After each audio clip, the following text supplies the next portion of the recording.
নবীজি বলেন যে আস্তাগফিরুল্লাহর সাথে বন্ধুত্ব রাখবে তার বন্ধ রাস্তা খুলে যাবে।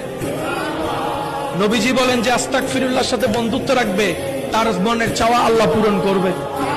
যে আস্তাগফিরুল্লাহর সাথে বন্ধুত্ব রাখবে তার সন্তানগুলো নেক পথে চলবে। যে আস্তাগফিরুল্লাহর সাথে বন্ধুত্ব রাখবে আল্লাহ তার অন্তরের ভিতর নূরের আলো দান করবে।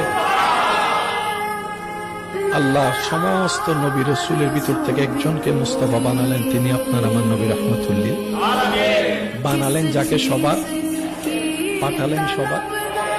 এবার সেই নবীকে যখন পাঠানোর সময় হলো, আল্লাহ বলে যে আব্দুল্লাহ তুমি চলে আসো।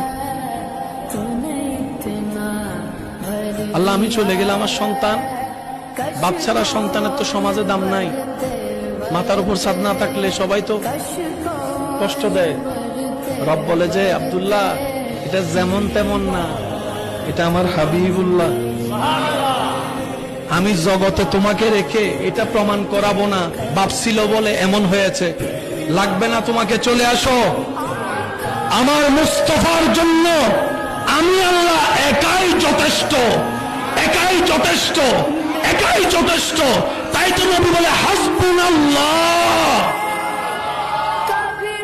বাবাকে নিয়ে গেলেন, কিছুদিন পরে মাকেও, একটু বলতে থাকেন না, মাকেও, কিছুদিন পরে দাদাকেও, কিছুদিন পরে নিজের গর্বিটা জায়গাও ছেড়ে দিলেন।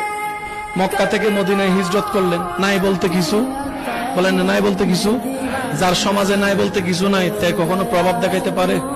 কিন্তু আপনার আমার নবীর এক কথায়